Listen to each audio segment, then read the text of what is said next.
Hello friends, स्वागत है आप सबका आपका अपना यूट्यूब चैनल अब पढ़ेगा इंडिया में। आज हम लोग इस वीडियो में देखेंगे जो एडिटोरिया का बिहार दरोगा मुख्य परीक्षा के लिए जो अभी रिसेंटली जो प्रैक्टिस सेट आया है, उस बुक में टोटल 15 प्रैक्टिस सेट दिए गए हैं। वो 15 प्रैक्टिस सेट्स को हम लोग एक एक करके देखेंगे। आज के इस वीडियो में हम लोग देखेंगे प्रैक्टिस सेट नंबर 1। इसके टोटल सारे क्वेश्चंस को हम लोग देखेंगे एक एक करके। आगे के जितने भी सेट्स हैं वो धीरे धीरे एक एक करके आप लोगों के समक्ष में लेकर आता रहूँगा। यह आपके आगामी एग्जाम के लिए काफ़ी लाभदायक साबित होगा। यह जो सेट होगा वो पूरे एक्सप्लेनेशन के साथ मैं आप लोगों के समक्ष लेकर आया हूँ। इसका अगर आप लोगों को पीडीएफ चाहिए तो पीडीएफ के लिए वीडियो के दिए गए डिस्क्रिप्शन लिंक में जाकर आप टेलीग्राम ग्रुप या फिर व्हाट्सअप ग्रुप जाकर ज्वाइन कर सकते हैं। वहाँ फिर इसका पीडीएफ जो है वो प्रोवाइड करवा दिया गया है। तो चलिए अब बढ़ते हैं अपने क्वेश्चन की तरफ। आज का जो हमारा पहला क्वेश्चन है वो यह कह रहा है कि दयाराम साहनी ने किस हड़प्पा कालीन स्थल का उत्खनन करवाया था। तो ये करवाए थे हड़प्पा का। तो इस क्वेश्चन का जो सही आंसर होगा वो होगा ऑप्शन नंबर सी, हड़प्पा। याद रखिएगा, हड़प्पा जो है वो पाकिस्तान में रावी नदी के तट पर स्थित एक महत्वपूर्ण सैंधवकालीन पुरास्थल है और इसके बारे में सर्वप्रथम जो है वो चार्ल्स मैनसन के द्वारा 1826 में जानकारी दिया गया था और फिर 1921 में दयाराम साहनी के द्वारा इसका उत्खनन जो है वो करवाया गया है। हड़प्पा से ही गेहूं तथा जौ दोनों फसलों के अवशेष भी जो हैं वो मिले हैं। अगर और ऑप्शंस की बात करते हैं तो लोथल से याद रखिएगा, यह भोगवा नदी के किनारे है और इसके उत्खनन करता थे रंगनाथ राव। 1954 में इसका उत्खनन हुआ था। मोहनजोदड़ो की बात करते हैं तो मोहनजोदड़ो जो है वो सिंधु नदी के किनारे है। इसके उत्खनन करता है राखलदास बनर्जी, जो कि 1922 में इसका उत्खनन हुआ था। और चहुंदड़ो की अगर बात करते हैं तो यह भी सिंधु नदी के किनारे है और इसका उत्खनन जो है वो मैके 1925 में और एन जी मजुमदार के द्वारा 1931 में किया गया था। नेक्स्ट क्वेश्चन है क्वेश्चन नंबर 2। कह रहा है कि अनेकांतवाद का संबंध जो है वो किस धर्म से है। तो इसका संबंध जो है वो जैन धर्म से है। एक्चुअली इसे अस्त्यावाद एवं सप्तभंगी के नाम से भी जाना जाता है। तो इस क्वेश्चन का सही आंसर होगा वो होगा ऑप्शन नंबर डी, जैन धर्म से है। जैन धर्म के जो संस्थापक थे वो ऋषभ देव थे। जैन धर्म के त्रिरत्न है सम्यक दर्शन, सम्यक ज्ञान और सम्यक आचरण। नेक्स्ट क्वेश्चन है क्वेश्चन नंबर 3। चोल शासन प्रणाली की सर्वाधिक महत्वपूर्ण विशेषता की क्या थी। तो चोल शासन प्रणाली की महत्वपूर्ण जो विशेषता थी वो थी स्थानीय स्वशासन। तो इस क्वेश्चन का जो सही आंसर होगा वो होगा ऑप्शन नंबर ए, स्थानीय स्वशासन। चोल साम्राज्य का जो संस्थापक था वो था विजयालाल और इसकी राजधानी हुआ करती थी तंजौर। चोल से कुछ इंपॉर्टेंट चीज़ें याद रखिएगा। संपूर्ण चोल साम्राज्य जो था वो 6 मंडलमों यानी प्रांतों में विभक्त था। चोल काल में भूमिगत उपज का 1/3 भाग हुआ करता था। नटराज प्रतिमा को चोल कला का सांस्कृतिक साड़ या निचोड़ भी कहा जाता है और चोल कला में कलंजू जो होते थे वो सोने के सिक्के हुआ करते थे। नेक्स्ट क्वेश्चन है क्वेश्चन नंबर 4। कह रहा है प्रसिद्ध हल्दी घाटी का युद्ध कब हुआ था। हल्दी घाटी का युद्ध हुआ था 18 जून 1576 को। किसके किसके बीच? महाराणा प्रताप और मुगल सेना के बीच, जिस युद्ध में मुगलों की विजय हुई थी और युद्ध में मुगल सेना को मान सिंह और आसफ खां के नेतृत्व में आक्रमण करने के लिए भेजा गया था। तो इस क्वेश्चन का सही आंसर होगा वो होगा ऑप्शन नंबर बी, 18 जून 1576 को। नेक्स्ट क्वेश्चन कह रहा है भारत में चिश्ती सिलसिला की स्थापना किसने किया था। तो भारत में चिश्ती सिलसिला की स्थापना जो है वो ख्वाजा मोहद्दीन चिश्ती के द्वारा किया गया था, जो कि 1192 में मोहम्मद गोरी के साथ भारत आए थे। तो इस क्वेश्चन का जो सही आंसर होगा वो होगा option number B, Khwaja Moinuddin Chishti के द्वारा। याद रखिएगा, एक क्वेश्चन पूछा जाता है कि भारत में सुहारवर्दी परंपरा की शुरुआत किसके द्वारा किया गया था। तो उसकी शुरुआत जो है वो शेख सिहाबुद्दीन उमर सुहारवर्दी के द्वारा किया गया था। नेक्स्ट क्वेश्चन है क्वेश्चन नंबर 6। कह रहा है कि किस मुगल कालीन इमारत में सर्वप्रथम पित्रादुरा नामक जड़ाऊ काम जो है वो किया गया था। तो ये किया गया था एतमादुल्ला के मकबरा में, जिसको कि नूर जहां के द्वारा 1626 में बनवाया गया था। सर्वप्रथम इसी इमारत में जो है वो पित्रादुरा नामक जड़ाऊ पर काम जो है वो किया गया था। तो इस क्वेश्चन का सही आंसर होगा वो होगा option number D. Next question है क्वेश्चन नंबर 7। कह रहा है तबकात ए नासरी पुस्तक किसने लिखा है। तबकात ए नासरी पुस्तक जो है वो मिनहाज उल सिराज के द्वारा लिखी गई पुस्तक है। तो इस क्वेश्चन का सही आंसर होगा वो होगा ऑप्शन नंबर ए। वहीं अलबरूनी की अगर बात करते हैं तो अलबरूनी से आप एक पुस्तक का नाम याद रख सकते हैं, तारिख उल हिंद जो है वो अलबरूनी की रचना है। अमीर खुसरो से आप याद रख सकते हैं खजाइनुल फुतूह जो है वो अमीर खुसरो की रचना है। और जियाउद्दीन बर्नी से आप याद रख सकते हैं तारीख फिरोज शाही जो है वो जियाउद्दीन बर्नी की रचना है। नेक्स्ट है कि निम्नलिखित में से किस गवर्नर जनरल ने दास प्रथा का अंत किया था। तो दास प्रथा का अंत जो है वो लॉर्ड एलन बैरो के द्वारा 1843 के एक्ट के द्वारा दास प्रथा का अंत किया गया। तो इस क्वेश्चन का सही आंसर होगा वो होगा option number A, Lord Lord Ellenborough जो टाइम पीरियड था वो था 1882 से लेकर 1884 तक।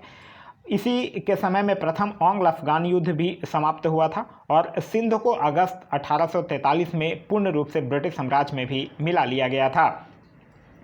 नेक्स्ट है क्वेश्चन नंबर 9, कह रहा है 1857 की क्रांति के समय भारत का गवर्नर जनरल कौन था। तो 1857 की क्रांति के समय भारत का गवर्नर जनरल था लॉर्ड कैनिंग। तो लॉर्ड कैनिंग का जो टेन्योर था वो 1856 से लेकर 1862 तक था। तो इस क्वेश्चन का सही आंसर होगा वो होगा ऑप्शन नंबर बी। अच्छा, एक क्वेश्चन पूछा जाता है कि 1857 की क्रांति के समय इंग्लैंड का प्रधानमंत्री कौन था। तो वो था पॉमस्टन, जो कि लिबरल पार्टी का था। 1857 की क्रांति से आप लोग भली भांति परिचित होंगे कि 10 मई 1857 के दिन मेरठ की पैदल टुकड़ी 20 NI से 1857 की क्रांति की शुरुआत हुई थी। नेक्स्ट है कि मोपला विद्रोह भारत में किस राज्य में हुआ था। तो मोपला विद्रोह जो है वो 1921 में केरल के मालाबार वाले क्षेत्र में हुआ था और इस आंदोलन के नेता जो थे वो अली मुस्लियार थे और यह एक जो आंदोलन था वो पूरी तरह से कृषक विद्रोह था। तो इस क्वेश्चन का जो सही आंसर होगा वो होगा option number C, Kerala. Next question है क्वेश्चन नंबर 11, अस्थाई बंदोबस्त की नीति सर्वप्रथम किस राज्य में लागू की गई थी। देखिए, अस्थाई बंदोबस्त की नीति जो है वो कॉर्नवालिस के द्वारा लागू किया गया था और कब लागू किया गया था 1793 में और यह सर्वप्रथम बंगाल में लागू किया गया था। तो इस क्वेश्चन का तो सही आंसर होगा वो होगा ऑप्शन नंबर बी, बंगाल। इसके बाद फिर इसको उत्तर प्रदेश में भी लागू किया गया। इसके अंतर्गत एक्चुअली होता था कि जमींदारों को लगान वसूल करके 90% जो है वो राजकोष में दिया जाता था और 10% जो था वो स्वयं रखना होता था। नेक्स्ट है क्वेश्चन नंबर 12, स्वदेशी आंदोलन की शुरुआत कब हुई थी। देखिए, स्वदेशी आंदोलन की शुरुआत हुई है 7 अगस्त 1905 को। तो इस क्वेश्चन का सही आंसर होगा वो होगा ऑप्शन नंबर ए, 7 अगस्त 1905 को। आप लोग पढ़े होंगे कि लॉर्ड कर्जन जो था वो बंगाल विभाजन के निर्णय की घोषणा कर देता है 19 जुलाई 1905 को। कुछ बुक में 20 जुलाई 1905 भी मिलेगा, उससे कन्फ्यूज नहीं होना है। फिर उसके बाद 7 अगस्त 1905 को कलकत्ता के टाउन हॉल में स्वदेशी आंदोलन की घोषणा की जाती है और 16 अक्टूबर 1905 को बंगाल विभाजन जो है वो प्रभावी हो जाता है और पूरे बंगाल में शोक दिवस के रूप में मनाया जाता है। एक चीज़ पूछा जाता है कि स्वदेशी आंदोलन का विचार सर्वप्रथम कहाँ से आया। तो स्वदेशी आंदोलन का विचार जो है वो सर्वप्रथम कृष्ण कुमार मित्र के पत्र संजीवनी में 1905 में प्रस्तुत किया गया था। साथ ही साथ याद रखिएगा, आंध्र के जो डेल्टा इलाके में स्वदेशी आंदोलन को वंदे मातरम आंदोलन के नाम से भी जाना जाता था। नेक्स्ट है कि अभिनव भारत नामक गुप्त क्रांतिकारी संगठन की स्थापना जो है वो किसके द्वारा की गई थी। तो देखिए, सबसे पहले अभिनव भारत का एक पूर्ववर्ती नाम था मित्र मेला। उसी को फिर 1904 में विनायक दामोदर सावरकर के द्वारा अभिनव भारत नामक एक गुप्त क्रांतिकारी संगठन की स्थापना की गई। तो इस क्वेश्चन का सही आंसर होगा वो होगा option number C, BD Savarkar के द्वारा। नेक्स्ट है क्वेश्चन नंबर 14, 1916 ईस्वी में निम्न में से किसने कांग्रेस के नरम दल एवं गरम दल को एक मंच पर लाने में महत्वपूर्ण भूमिका निभाई थी। यह बात कर रहा है एनी बेसेंट की। तो इस क्वेश्चन का जो सही आंसर होगा वो होगा option number C, Annie Besant की। अच्छा, एक क्वेश्चन पूछा जाता है कि 1916 में लखनऊ में कांग्रेस अधिवेशन की अध्यक्षता किसके द्वारा किया गया था। तो अंबिका चरण मजूमदार के द्वारा किया गया था और यही लखनऊ अधिवेशन में स्वराज प्राप्ति के प्रस्ताव को भी पास किया गया था। एनी बेसेंट से याद रखिएगा, ये राष्ट्रीय कांग्रेस जो था उसकी प्रथम महिला अध्यक्ष हुई थी और इन्होंने सितंबर 1916 में मद्रास में होम रूल लीग की भी स्थापना किया था। नेक्स्ट है क्वेश्चन नंबर 15, गांधी जी एवं अंबेडकर के बीच पूना पैक्ट नामक समझौता कब संपन्न हुआ था। तो यह हुआ था 24 सितंबर 1932 के, जिसके फलस्वरूप अंबेडकर जो थे वो उन्होंने हरिजनों हेतु पृथक प्रतिनिधित्व की मांग के वापस ले लिया था। इसमें हुआ था क्या कि सांप्रदायिक प्रचार में दलितों के लिए प्रांतीय विधानसभा में पृथक निर्वाचन प्रणाली को समाप्त करके उनके लिए 71 के बदले 148 स्थान जो है वो सुरक्षित रखे गए थे। तो इस क्वेश्चन का जो सही आंसर होगा वो होगा 24 सितंबर 1932, यानी कि ऑप्शन नंबर डी। नेक्स्ट है कि विश्व शौचालय दिवस 2021 का थीम क्या था। तो विश्व शौचालय दिवस 2021 का थीम था वैल्यूइंग टॉयलेट्स, जो कि हर एक वर्ष 19 नवंबर को मनाया जाता है। तो इस क्वेश्चन का जो सही आंसर होगा वो होगा option number B. Next question है क्वेश्चन नंबर 17, कह रहा है तनामी मरुस्थल निम्नलिखित में से किस देश में स्थित है। तो देखिए, तनामी मरुस्थल हो गया, ग्रेट सैंडी मरुस्थल हो गया, सेंट विक्टोरिया सिम्पसन हो गया, गिब्सन हो गया, स्टुअर्ट हो गया, ये सब जो है वो ऑस्ट्रेलिया में स्थित कुछ प्रमुख मरुस्थल हैं। तो इस क्वेश्चन का सही आंसर होगा वो होगा ऑप्शन नंबर डी, ऑस्ट्रेलिया में। नेक्स्ट क्वेश्चन है कि सिंधु नदी का उद्गम स्थल निम्नलिखित में से कौन है। तो सिंधु नदी जो है वो तिब्बत में मानसरोवर झील के निकट स्थित राकास से निकलती है। तो इस क्वेश्चन का जो सही आंसर होगा वो होगा ऑप्शन नंबर बी। याद रखिएगा, सतलज, चिनाब, रावी, ब्यास, झेलम, यह जो है वो सिंधु की 5 प्रमुख सहायक नदियां हैं, और जिसमें कि सिंधु की जो सबसे बड़ी सहायक नदी है वो है चिनाब नदी। एक आप लोग पढ़े होंगे कि भारत और पाकिस्तान के बीच सिंधु नदी जल समझौता संधि हुआ था 1960 में, जिसके अनुसार भारत जो है वो सिंधु नदी प्रकर्म के संपूर्ण जल का केवल 20% जल ही उपयोग कर सकता है। नेक्स्ट क्वेश्चन है क्वेश्चन नंबर 19, निम्नलिखित में से कौन जो है वो नीलगिरी पहाड़ी की सबसे ऊंची चोटी है। नीलगिरी पहाड़ी जो है वो पूर्वी घाट और पश्चिमी घाट के मिलान स्थल को नीलगिरी पहाड़ी कहा जाता है, या नीलगिरी पहाड़ी उस पर स्थित है, और इसकी सबसे ऊंची चोटी जो है वो है डोडा बेटा, जिसकी ऊंचाई जो है वो लगभग 2637 मीटर है, और यह जो है वो दक्षिण भारत की दूसरी सबसे ऊंची चोटी है। अब बात आती है कि पहली सबसे ऊंची चोटी कौन है, तो दक्षिण भारत की सबसे ऊंची चोटी जो है वो अनैमुडी है, जो कि अन्नामलाई पहाड़ी पर स्थित है।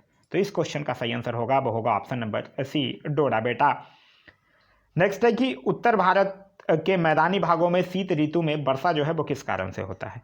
तो शीत ऋतु में उत्तर भारत के मैदानी भागों में जो वर्षा है वो पश्चिमी विक्षोभ या जेट स्ट्रीम के कारण होता है। तो इस क्वेश्चन का सही आंसर होगा वो होगा ऑप्शन नंबर सी। वहीं जाड़े के दिनों में तमिलनाडु के तटों पर वर्षा लौटती हुई उत्तर पूर्वी मानसून के कारण होती है, और भारत में अधिकांश वर्षा अगर पूछे तो वो दक्षिण पश्चिम मानसून के कारण होती है। क्लियर है। चलिए नेक्स्ट क्वेश्चन है क्वेश्चन नंबर 21, निम्नलिखित में से कौन सी मिट्टी जो है वो चाय की खेती के लिए सर्वाधिक उपयुक्त होती है। देखिए, चाय, इलायची और काजू, ये सब की खेती के लिए जो सर्वाधिक उपयुक्त मिट्टी होती है वो होती है लेटेराइट मिट्टी। तो इस क्वेश्चन का सही आंसर होगा वो होगा ऑप्शन नंबर डी, लेटेराइट मिट्टी।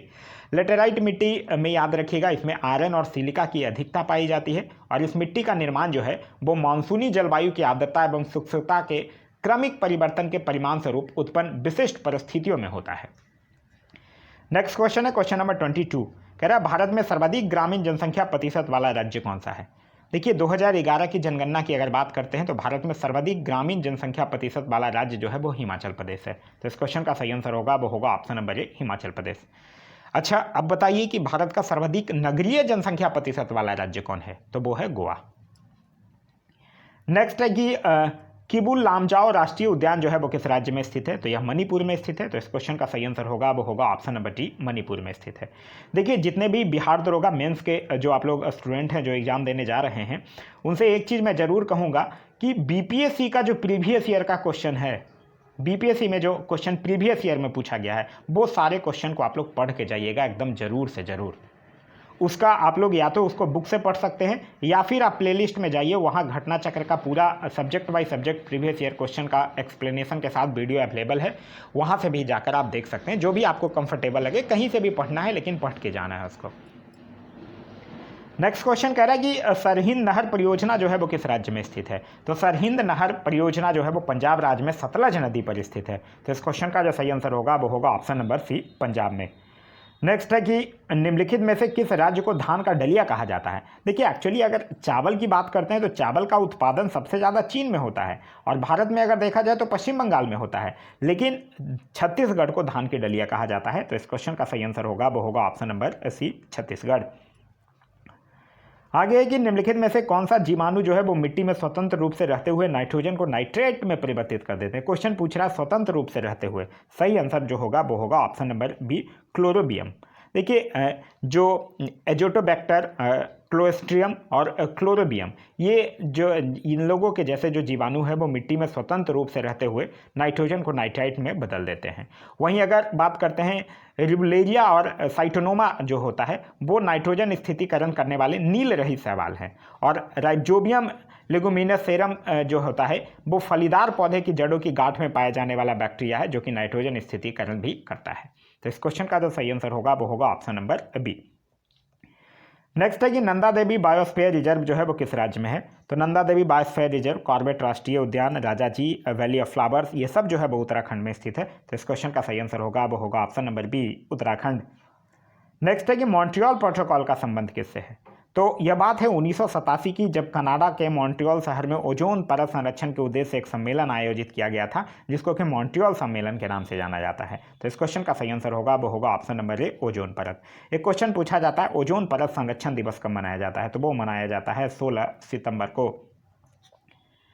नेक्स्ट है कि गोल्डन राइस में किस विटामिन की अधिकता पाई जाती है। तो गोल्डन राइस जो एक्चुअली है वो विटामिन ए युक्त चावल की एक प्रजाति है, जिस चावल में बीटा कैरोटीन की अधिकता के कारण उसका रंग जो होता है वो पीला होता है। तो इस क्वेश्चन का सही आंसर होगा वो होगा option number D, vitamin A. Vitamin A का रासायनिक नाम होता है रेटिनॉल। नेक्स्ट है कि राष्ट्रीय बागवानी मिशन भारत सरकार के द्वारा किस वर्ष आरंभ किया गया था। तो राष्ट्रीय बागवानी मिशन की शुरुआत जो है वो भारत सरकार के द्वारा 2005 में किया गया था, जिसका कि मुख्य उद्देश्य जो है वो बागवानी फसलों का उत्पादन एवं उत्पादकता को बढ़ाना था। तो इस क्वेश्चन का जो सही आंसर होगा वो होगा ऑप्शन नंबर बी, 2005 में। आगे है कि निम्नलिखित में से कौन सा क्षार जो है वो डीएनए में उपस्थित नहीं होता है, यह पूछ रहा है। देखिए डीएनए में 4 प्रकार के क्षार उपस्थित होते हैं, एडेनिन, गुआनिन, थाइमिन और साइटोसिन। तो इस क्वेश्चन का जो सही आंसर होगा वो होगा ऑप्शन नंबर डी, यूरेसिल।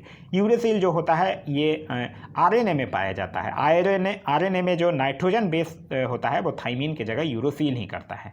ठीक है, एक क्वेश्चन डीएनए की अगर बात की गई है तो याद रखिएगा डीएनए का जो द्विकुंडलिक संरचना मॉडल है उसका प्रतिपादन 1953 में वॉटसन और क्रिक के द्वारा किया गया था। तो इस क्वेश्चन का सही आंसर होगा वो होगा ऑप्शन नंबर डी।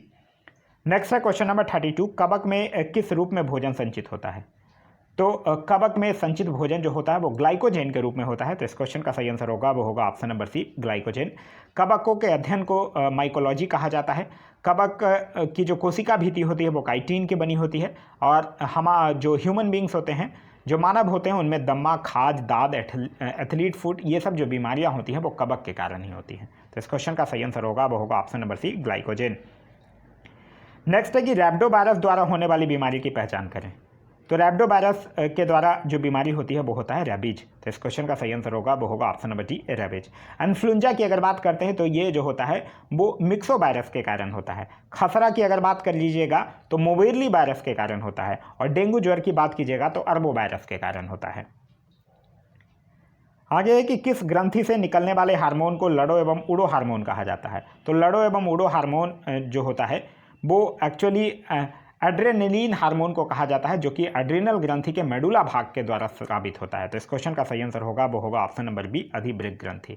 यह ग्रंथि जो है वो प्रत्येक वृक्क के ऊपरी सिरे पर अंदर की ओर स्थित रहती है, और यह वृक्क की टोपी के समान गाढ़े भूरे रंग की होती है, और इसके 2 भाग होते हैं, एक होता है कॉर्टेक्स और एक होता है मेडुला। नेक्स्ट है कि क्लोरोफिल में उपस्थित होता है। तो क्लोरोफिल में के केंद्र में मैग्नीशियम तत्व होता है। तो इस क्वेश्चन का सही आंसर होगा वो होगा ऑप्शन नंबर डी, मैग्नीशियम तत्व होता है। देखिए पौधे में प्रकाश संश्लेषण की क्रिया जो है वो हरे पत्तियों में स्थित क्लोरोप्लास्ट में संपन्न होती है, और क्लोरोप्लास्ट जो होता है वो प्रकाश संश्लेषण का केंद्र होता है, और क्लोरोफिल पत्तियां में हरे रंग का वर्णक पाया जाता है, और क्लोरोफिल के केंद्र में मैग्नीशियम पाया जाता है। नेक्स्ट है कि पीएलएक्स क्या है। पीएलएक्स का फुल फॉर्म होता है पिक्रोटाइन लिक्विड एक्सप्लोसिव, जो कि एक अत्यंत खतरनाक विस्फोटक है, जिसका निर्माण जो है वो नाइट्रोमिथीन और एथिलीन डायोमाइन के संयोग से होता है, और सामान्यतः इसका प्रयोग जो है वो आत्मघाती दस्तों के द्वारा किया जाता है। तो इस क्वेश्चन का जो सही आंसर होगा वो होगा ऑप्शन नंबर बी, विस्फोटक। नेक्स्ट है कि मनुष्य में लार का पीएच मान क्या होता है। तो मनुष्य के लार का पीएच मान होता है 6.5 से लेकर 7.5 के बीच। तो इस क्वेश्चन का सही आंसर होगा वो होगा ऑप्शन नंबर ए। वहीं रक्त का अगर पीएच मान पूछे तो वो होता है 7.3 से लेकर 7.5 के बीच। मूत्र का अगर पीएच मान पूछे तो वो होता है 5.5 से लेकर 7.5 के बीच। बियर का अगर पूछे तो वो होता है 4 से लेकर 5 के बीच। और हमारा शरीर जो है वो 7.0 से लेकर 7.8 पीएच पर आस के बीच कार्य करता है, और सोरेनसेन जो है वो 1909 में पीएच स्केल दिए थे। ये सारा चीज़ याद रखिएगा। इस क्वेश्चन का सही आंसर होगा वो होगा ऑप्शन नंबर ए। आगे है कि सीएनजी गैस में मीथेन की मात्रा लगभग कितनी होती है। तो सीएनजी गैस में मीथेन की मात्रा लगभग 80 से 90% होती है। तो इस क्वेश्चन का जो सही आंसर होगा वो होगा ऑप्शन नंबर सी। नेक्स्ट है कि आधुनिक आवर्त सारणी के अनुसार तत्वों के गुण जो है वो किसके आवर्त फलन होते हैं। देखिए आधुनिक आवर्त सारणी जो है वो तो मोसले के नियम पर आधारित है, और इसके अनुसार तत्वों के भौतिक और रासायनिक गुण जो है वो उसके परमाणु संख्या के आवर्त फलन होते हैं। लेकिन अगर मेंडलीफ आवर्त सारणी की बात कीजिएगा तो उसके अनुसार तत्वों के भौतिक और रासायनिक गुण जो है वो उसके परमाणु भार के आवर्त फलन होते हैं। तो इस क्वेश्चन का जो सही आंसर होगा वो होगा ऑप्शन नंबर सी, परमाणु संख्या। नेक्स्ट है कि रोल्ड गोल्ड किसकी मिश्र धातु है। रोल्ड गोल्ड एक्चुअली सस्ते आभूषण का निर्माण करने के लिए यूज किया जाता है, जो कि तांबा और एल्युमिनियम की एक मिश्र धातु है। तो इस क्वेश्चन का जो सही आंसर होगा वो होगा ऑप्शन नंबर डी। नेक्स्ट है कि हाल ही में पद्मश्री विजेता शांति देवी का निधन हो गया, उनका संबंध किस क्षेत्र से था। तो ये उड़ीसा की एक सामाजिक कार्यकर्ता थी शांति देवी, जिनका भी जनवरी 2022 में उनका निधन हो गया है और इनको 2021 में पद्मश्री सम्मान से भी सम्मानित किया गया था। तो इस क्वेश्चन का जो सही आंसर होगा वो होगा ऑप्शन नंबर सी, सामाजिक कार्यकर्ता। अगर बात करते हैं 2022 की, तो 2022 में 128 व्यक्तियों को पद्म पुरस्कार दिया गया है, जिसमें 4 व्यक्तियों को पद्म विभूषण, 17 व्यक्तियों को पद्म भूषण और 107 व्यक्तियों को पद्मश्री दिया गया है। आगे कह रहा है कि पृथ्वी के लिए प्लायन वेग का मान कितना होता है। अच्छा, प्लायन वेग होता क्या है? एक ऐसा न्यूनतम वेग जिससे किसी पिंड को पृथ्वी के सतह के ऊपर की ओर अगर फेंका जाए तो वो गुरुत्वीय क्षेत्र को पार करके पृथ्वी पर वापस नहीं आए। जैसे कि रॉकेट का प्रक्षेपण जो होता है वो वापस नहीं आता है, वो तो यहाँ पृथ्वी का पलायन वेग आपसे पूछ रहा है, जिसका मान जो होता है वो 11.2 किलोमीटर पर सेकंड होता है। तो इस क्वेश्चन का सही आंसर होगा वो होगा ऑप्शन नंबर डी। नेक्स्ट है कि लोलक का आवर्तकाल निम्न में से किस पर निर्भर नहीं करता है? नहीं करता है यहाँ पूछ रहा है, ताप पर करता है, लंबाई पर करता है, गुरुत्वीय मान पर करता है, द्रव्यमान पर नहीं करता है। तो इस क्वेश्चन का जो सही आंसर होगा वो होगा ऑप्शन नंबर सी, लोलक का आवर्तकाल जो है वो लोलक के द्रव्यमान पर निर्भर नहीं करता है। नेक्स्ट है क्वेश्चन नंबर 44, टेलीविजन के रिमोट कंट्रोल से किस प्रकार की किरण जो है वो निकलती है? उसको बोलते हैं इंफ्रारेड किरण, अवरक्त विकिरण। तो इस क्वेश्चन का जो सही आंसर होगा वो होगा ऑप्शन नंबर बी, इंफ्रारेड। इसकी अगर अवरक्त विकिरण की बात करते हैं तो इसके खोजकर्ता जो थे वो हर्सल थे और उसका आवृत्ति परिसर जो होता है वो 10⁻12 से लेकर 10⁻10 तक होता है। नेक्स्ट क्वेश्चन कह रहा है कि ध्वनि का मोटा या पतला होना उसके किस गुण पर निर्भर करता है? तो ध्वनि का मोटा या पतला होना तारत्व पर निर्भर करता है। तारत्व अगर बात करते हैं तो यह ध्वनि का एक ऐसा गुण ही है जिससे ध्वनि का मोटा या पतला होना होता है। और तारत्व जो है वो आवृत्ति पर निर्भर करता है। जैसे कि हम लोग देखते हैं जो लेडीज लोग होती हैं, वुमेन्स होती हैं, उनमें ध्वनि का तारत्व अधिक होता है और इसी के कारण उनकी आवाज़ जो होती है वो पतली होती है। तो इस क्वेश्चन का जो सही आंसर होगा वो होगा ऑप्शन नंबर सी, तारत्व। नेक्स्ट है कि बच्चों के आंत में विकसित होने वाले पिन बर्म थ्रेड बम किस संघ के जीव हैं? तो ये जो है वो एक्सोमिनिथीज के हैं। तो इस क्वेश्चन का जो सही आंसर होगा वो होगा ऑप्शन नंबर बी। ये एक्चुअली लंबे बेलनाकार अखंडित कृमि होते हैं। इनमें परिवहन अंग तथा श्वसन अंग नहीं होता है, परंतु तंत्रिका तंत्र जो है वो विकसित होता है। तो इस क्वेश्चन का सही आंसर होगा वो होगा option number B. Next question है 47, जीन शब्द का प्रयोग जो है वो सर्वप्रथम किसके द्वारा किया गया था? तो ये जो है वो जोहानसन के द्वारा 1909 में सर्वप्रथम जीन शब्द का प्रयोग किया गया था। तो इस क्वेश्चन का सही आंसर होगा वो होगा ऑप्शन नंबर सी। वहीं अगर ग्रेगर मेंडल की बात करते हैं तो याद रखिएगा इन्होंने आनुवांशिकता का पिता इनको कहा जाता है। और डब्ल्यू वॉटसन की अगर बात करते हैं तो ये 1905 में सर्वप्रथम जेनेटिक्स शब्द का प्रयोग इन्होंने किया था। नेक्स्ट है कि मच्छरों को नियंत्रित करने हेतु किस मछली का प्रयोग किया जाता है? देखिए, ऐसे तो मलेरिया के मच्छरों के लार्वा को समाप्त करने के लिए हम लोग DDT का छिड़काव करते हैं, लेकिन अगर तालाब और कुएं में लार्वा समाप्त करना है तो उसमें गैमसुआ मछली को छोड़ा जाता है, जो कि मछली जो होती है वो मच्छरों के लार्वा को खाकर उसको समाप्त कर देती है। तो इस क्वेश्चन का जो सही आंसर होगा वो होगा ऑप्शन नंबर ए। नेक्स्ट है क्वेश्चन नंबर 49, कह रहा हल्दी का खाया जाने वाला भाग क्या कहलाता है? तो हल्दी का खाया जाने वाला भाग जो है वो प्रकंद कहलाता है। आलू का पूछे तो वो भाग कंद कहलाता है। प्याज का खाया जाने वाला भाग सल्क कंद कहलाता है। तो इस क्वेश्चन का जो सही आंसर होगा वो होगा ऑप्शन नंबर बी, प्रकंद। नेक्स्ट है कि किस विटामिन की कमी से एनीमिया नामक बीमारी होती है? एनीमिया नामक बीमारी जो है वो विटामिन B12 के कारण से होती है, जिसका कि केमिकल नेम होता है साइनोकोबालामिन। तो इस क्वेश्चन का सही आंसर होगा वो होगा ऑप्शन नंबर सी, विटामिन B12। और ऑप्शंस की बात करते हैं तो विटामिन B1 के कमी से beriberi, chemical name thymine. Vitamin B2 के कमी से त्वचा फटना होता है, इसका केमिकल नेम होता है राइबोफ्लोबिन। और विटामिन D के कमी से रिकेट्स रोग होता है और इसका केमिकल नेम होता है कैल्सीफेरॉल। नेक्स्ट है क्वेश्चन नंबर 51, भारतीय संविधान में मौलिक कर्तव्य संबंधी प्रावधान जो है वो किस देश के संविधान से लिए गए हैं? तो मौलिक कर्तव्य जो है वो रूस के संविधान से लिया गया है। और सरदार स्वर्ण सिंह समिति के सिफारिश पर 42वां संविधान संशोधन 1976 के द्वारा 10 मौलिक कर्तव्य जो है वो जोड़े गए थे। तो इस क्वेश्चन का जो सही आंसर होगा वो होगा ऑप्शन नंबर डी, रूस के द्वारा। जापान से आप लोग याद रख सकते हैं, जापान से विधि द्वारा स्थापित प्रक्रिया लिया गया है। आयरलैंड से नीति निर्देशक तत्व लिया गया है। संयुक्त राज्य अमेरिका से मौलिक अधिकार लिया गया है। न्यायिक पुनर्वलोकन लिया गया है। राष्ट्रपति का पद, उपराष्ट्रपति का पद, राष्ट्रपति पर महाभियोग, वित्तीय आपातकाल, ये सब जो है वो संयुक्त राज्य अमेरिका के संविधान से लिया गया है। नेक्स्ट है कि स्वतंत्र भारत में भाषा के आधार पर गठित होने वाला प्रथम राज्य कौन है? तो भाषा के आधार पर गठित होने वाला प्रथम राज्य है आंध्र प्रदेश, जिसका गठन जो है वो 1 अक्टूबर 1953 को किया गया था। और फिर बाद में जो SK धर कमेटी होता है वो भाषा के आधार पर राज्यों के पुनर्गठन का विरोध करता है। फिर धर आयोग के निर्णयों की परीक्षा के लिए कांग्रेस के जयपुर अधिवेशन में एक JVP कमेटी का गठन किया गया था। तो ये सब आप लोग पॉलिटी में पढ़े होंगे।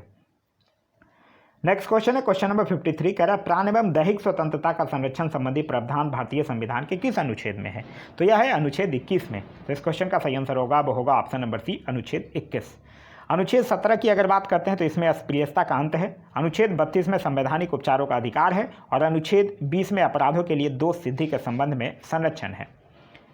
नेक्स्ट है कि राष्ट्रपति के निर्वाचक मंडल में कौन शामिल नहीं है?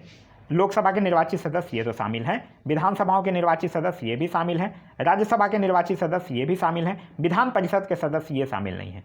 देखिए, राष्ट्रपति का जो निर्वाचक मंडल होता है उसमें लोकसभा और राज्यसभा के निर्वाचित सदस्य और राज्यों के विधानसभाओं के निर्वाचित सदस्य जो होते हैं वो सम्मिलित होते हैं।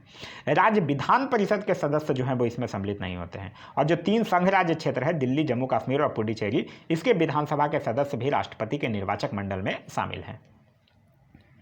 नेक्स्ट है क्वेश्चन नंबर 55, मंत्रिपरिषद सामूहिक रूप से किसके प्रति उत्तरदायी होता है? तो सामूहिक रूप से वो लोकसभा के प्रति उत्तरदायी होता है। यदि अगर लोकसभा किसी एक मंत्री के विरुद्ध अविश्वास प्रस्ताव पारित कर देता है तो समस्त मंत्रिमंडल को त्याग देना पड़ता है। तो इस क्वेश्चन का जो सही आंसर होगा वो होगा ऑप्शन नंबर बी, लोकसभा।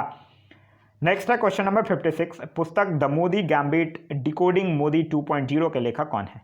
तो इस पुस्तक के लेखक भाजपा के एक राष्ट्रीय प्रवक्ता हैं और एक साथ ही साथ वो इकोनॉमिस्ट भी हैं, उनका नाम है संजू वर्मा।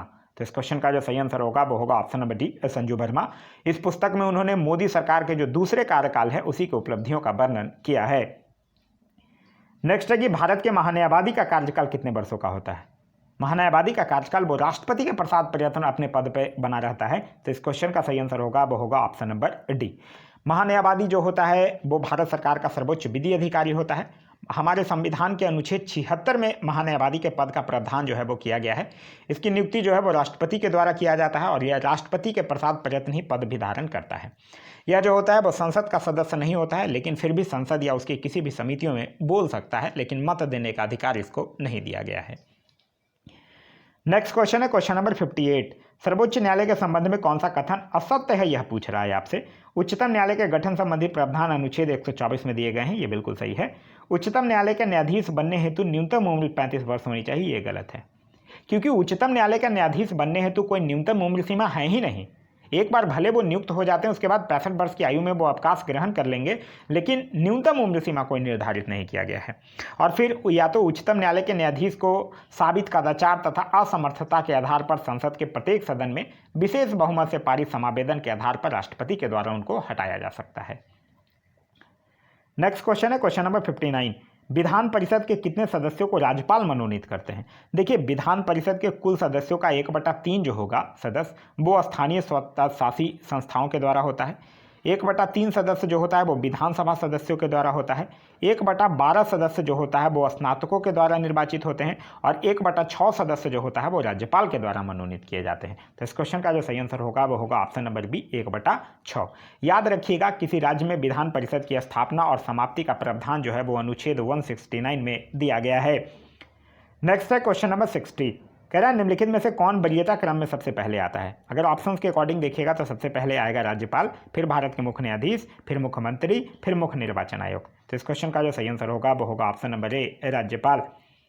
नेक्स्ट कह रहा है कि किस संविधान संशोधन के द्वारा शिक्षा को राज्य सूची से हटाकर संवर्ती सूची के अंतर्गत शामिल किया गया? यह बात कर रहा है 42वां संविधान संशोधन अधिनियम 1976 की, जिसके द्वारा वन, शिक्षा और जनसंख्या नियंत्रण ये सबको राज्य सूची से हटाकर संवर्ती सूची में शामिल किया गया। तो इस क्वेश्चन का सही आंसर होगा वो होगा ऑप्शन नंबर बी, 42वां संविधान संशोधन 1976 के द्वारा। वहीं अगर बात करते हैं 44वां संविधान संशोधन के द्वारा, तो इसके द्वारा संपत्ति के अधिकार को मौलिक अधिकार से हटाकर कानूनी अधिकार के श्रेणी में लाया गया। 89वें संविधान संशोधन की बात करते हैं तो इसके द्वारा अनुसूचित जनजाति हेतु एक अलग राष्ट्रीय आयोग की स्थापना की बात जो है वो की गई थी। नेक्स्ट है क्वेश्चन नंबर 62, भारत में पंचायती राज का शुभारंभ सर्वप्रथम किस राज्य में हुआ था? तो भारत में पंचायती राज का शुभारंभ 2 अक्टूबर 1959 को राजस्थान के नगौड़ में हुआ था। फिर जाके 11 अक्टूबर 1959 को आंध्र प्रदेश में पंचायती राज शुरू किया गया था। तो इस क्वेश्चन का सही आंसर होगा वो होगा ऑप्शन नंबर सी, राजस्थान। याद रखिएगा, 73वां संविधान संशोधन आप लोगों को याद होगा, यह पंचायती राज से संबंधित है। इसके द्वारा संविधान के भाग 9 अनुच्छेद 243 तथा अनुसूची 11 का प्रावधान जो है वो किया गया है। नेक्स्ट है क्वेश्चन नंबर 63, भारत के राष्ट्रीय ध्वज में स्थित चक्र जो है वो किस रंग का है? देखिए, भारत का जो राष्ट्रीय ध्वज है वो सबसे ऊपर केसरिया, बीच में सफ़ेद, नीचे में हरा और सफ़ेद पट्टी के बीच में एक नीले रंग का चक्र है जिसमें 24 तिलियां हैं, जो कि चक्र जो है वो अशोक स्तंभ पर बने धर्म चक्र का प्रतीक है। तो इस क्वेश्चन का जो सही आंसर होगा वो होगा ऑप्शन नंबर डी, नीला। याद रखिएगा, भारत का जो संविधान सभा था वो राष्ट्रीय ध्वज का प्रारूप जो है वो 22 जुलाई 1947 को अपनाया था, और राष्ट्रीय ध्वज का जो लंबाई और चौड़ाई का अनुपात है वो 3:2 होता है। नेक्स्ट है क्वेश्चन नंबर 64। कह रहा है कि किस समिति को प्राक्कलन समिति का जुड़वा बहन कहा गया है? यह कहा गया है लोक लेखा समिति को, जिसको कि लघु लोकसभा के नाम से भी जाना जाता है। तो इस क्वेश्चन का सही आंसर होगा वो होगा ऑप्शन नंबर ए, लोक लेखा समिति, जिसमें टोटल 22 सदस्य होते हैं। 15 सदस्य जो होते हैं वो लोकसभा के द्वारा होते हैं, और 7 सदस्य जो होते हैं वो राज्यसभा के द्वारा, और सभी जो है वो 1 वर्ष के द्वारा चुने जाते हैं। और इस समिति का जो अध्यक्ष है वो जनरली विपक्ष का ही कोई सदस्य को चुना जाता है। नेक्स्ट है कि निम्नलिखित में से कौन जो है वो देश में राष्ट्रीय आपात लागू करने का आधार नहीं है, यह पूछ रहा है। पहले तो ये याद रखिए 352 अनुच्छेद जो है वो राष्ट्रीय आपातकाल की बात करता है, और संविधान में राष्ट्रीय आपातकाल लागू करने के लिए 3 आधार दिए गए हैं। पहला है युद्ध, दूसरा है बाह्य आक्रमण, और तीसरा है सशस्त्र विद्रोह। तो इस क्वेश्चन का जो सही आंसर होगा वो होगा ऑप्शन नंबर डी। एक चीज़ याद रखिएगा, राष्ट्रीय आपात के समय राज्य सरकार जो है वो निलंबित नहीं की जा सकती है, लेकिन वह संघ की कार्यपालिका के पूर्ण नियंत्रण में आ जाती है। नेक्स्ट है कि प्रथम पंचवर्षीय योजना किस मॉडल पर आधारित थी? प्रथम पंचवर्षीय योजना यानी कि 1951 से लेकर 1956 के बीच, और यह जो है वो हेराल्ड डोमन मॉडल पर आधारित थी। और इस योजना का मुख्य उद्देश्य जो था वो अर्थव्यवस्था के संतुलित विकास की प्रक्रिया जो है वो आरंभ करना था। इस योजना में कृषि को सर्वोच्च प्राथमिकता भी दिया गया था। वहीं अगर द्वितीय पंचवर्षीय योजना की बात करते हैं तो वो पीसी महालनोबिस मॉडल पर आधारित था, जिसमें कि भारी उद्योगों और खनिजों को सर्वोच्च प्राथमिकता दी गई थी। तो इस क्वेश्चन का जो सही आंसर होगा वो होगा option number B, Harrod Domar model. Next है कि poverty and un-British rule in India नामक पुस्तक किसके द्वारा लिखी गई है? तो यह पुस्तक जो है वो दादा भाई नौरोजी के द्वारा पुस्तक लिखी गई है। तो इस क्वेश्चन का सही आंसर होगा वो होगा ऑप्शन नंबर सी, दादा भाई नौरोजी के द्वारा। एडम स्मिथ से याद रख सकते हैं, इनके द्वारा द वेल्थ ऑफ नेशन नामक पुस्तक लिखी गई है। और विश्वेश्वरैया से याद रख सकते हैं, प्लान्ड इकोनॉमी फॉर इंडिया, जो रचना है वो विश्वेश्वरैया की है। दादा भाई नौरोजी की अगर बात करते हैं तो याद रखिएगा 1843 में इन्होंने ब्रिटिश सार्वजनिक सभा की स्थापना किया था। 1866 में इन्होंने ईस्ट इंडिया एसोसिएशन की स्थापना किया था। इनको भारत का पितामह यानी कि grand old man of India के नाम से भी जाना जाता है। नेक्स्ट है कि गिनी गुणांक के द्वारा किसका मापन किया जाता है? एक्चुअली देखिए, गिनी गुणांक जो है ना वो आय वितरण की विषमता माप करने की सबसे प्रचलित विधि है। जो विभिन्न वर्गों के बीच आय विवरण की विषमता होती है उसको मापने हेतु 2 विधियां हैं, एक है लॉरेंज वर्ग और दूसरा है गिनी गुणांक। तो इस क्वेश्चन का जो सही आंसर होगा वो होगा ऑप्शन नंबर डी, आय विवरण विषमता। नेक्स्ट है कि राष्ट्रीय ग्रामीण स्वास्थ्य मिशन जो है वो कब आरंभ किया गया था? तो राष्ट्रीय ग्रामीण स्वास्थ्य मिशन नामक योजना जो है वो 12 अप्रैल 2005 को प्रारंभ किया गया था। और यह जो है वो ग्रामीण क्षेत्रों में वहनीय एवं जवाबदेही वाली स्वास्थ्य सेवाएं जो है वो मुहैया कराने से संबंधित है। इसमें आशा कार्यकर्ताओं की विशेष भूमिका है, और अभी लगभग 1000 ग्रामीण जनसंख्या पर एक आशा कार्यकर्ता जो है वो कार्य कर रही हैं। तो इस क्वेश्चन का जो सही आंसर होगा वो होगा ऑप्शन नंबर बी, 2005। नेक्स्ट है कि वर्ष 2021 में अर्जुन पुरस्कार से सम्मानित वंदना कटारिया का संबंध किस खेल से है? वंदना कटारिया को 2021 में अर्जुन पुरस्कार दिया गया और 2022 में फिर पद्मश्री अवार्ड, ठीक है। और उनका संबंध जो है वो उत्तराखंड से है और ये हॉकी से संबंधित है। तो इस क्वेश्चन का जो सही आंसर होगा वो होगा ऑप्शन नंबर ए, हॉकी। आगे कह रहा है कि यदि रिजर्व बैंक जो है वो नगद आरक्षित अनुपात यानी CRR कैश रिजर्व रेशियो की दर को बढ़ा देता है तो इससे बैंकों का साख सृजन क्षमता पर कैसा प्रभाव पड़ेगा? पहले तो ये समझिए कि जो नगद आरक्षित अनुपात होता है वो होता क्या है। नगद आरक्षित अनुपात किसी वाणिज्यिक बैंक के पास जमा राशि का एक ऐसा प्रतिशत है जिसे बैंकों को रिजर्व बैंक के पास अनिवार्य रूप से जमा करना पड़ता है। और यदि रिजर्व बैंक जो है वो नगद आरक्षित अनुपात की दर को बढ़ा देगा तो बैंकों के पास जो तरलता होगी, मतलब पूंजी जो होगी वो घटेगी, और इससे क्या होगा, उसकी साख सृजन क्षमता भी घट जाएगी। तो इस क्वेश्चन का जो सही आंसर होगा वो होगा ऑप्शन नंबर बी, साख सृजन क्षमता जो है वो घटेगी। नेक्स्ट है कि राष्ट्रीय शेयर बाजार की स्थापना किस वर्ष की गई थी?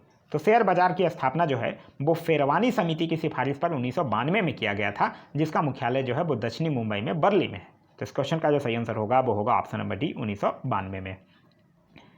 आगे कह रहा है कि हाल ही में किस राज्य में कोक बोरोक दिवस मनाया गया? ये एक्चुअली इस दिवस को त्रिपुरी दिवस के भी रूप में मनाया जाता है और ये 19 जनवरी को त्रिपुरा राज्य के द्वारा मनाया गया है। तो इस क्वेश्चन का जो सही आंसर होगा वो होगा option number D, Tripura. Next है कि ब्रेटन वुड्स सम्मेलन के द्वारा किस वैश्विक वित्तीय संस्था की स्थापना की गई है? देखिए, अंतर्राष्ट्रीय मुद्रा कोष की जो स्थापना है वो ब्रेटन वुड्स सम्मेलन 1944 के आधार पर 1945 में किया गया था। तो इस क्वेश्चन का सही आंसर होगा वो होगा ऑप्शन नंबर बी, अंतर्राष्ट्रीय मुद्रा कोष। अंतर्राष्ट्रीय मुद्रा कोष का प्रमुख कार्य जो है वो भुगतान संतुलन की समस्या से जूझ रहे सदस्य देशों को वित्तीय सहायता प्रदान करना है। इसकी स्थापना कब हुई? 1945 में। हेडक्वार्टर कहाँ है? वाशिंगटन डीसी में। हेड का नाम है क्रिस्टलिना जॉर्जीवा और टोटल मेंबर कंट्री हैं 190 और 190वां कंट्री जो है वो उसका नाम है अंडोरा। नेक्स्ट है क्वेश्चन नंबर 75। अनुसूचित जनजाति का सर्वाधिक जनसंख्या वाला राज्य कौन है? यहाँ अगर बोल रहा है सर्वाधिक जनसंख्या वाला राज्य तो वो है पहले नंबर पे मध्य प्रदेश, दूसरे नंबर पे महाराष्ट्र, तीसरे नंबर पे उड़ीसा। तो इस क्वेश्चन का सही आंसर होगा वो होगा option number D, Madhya Pradesh.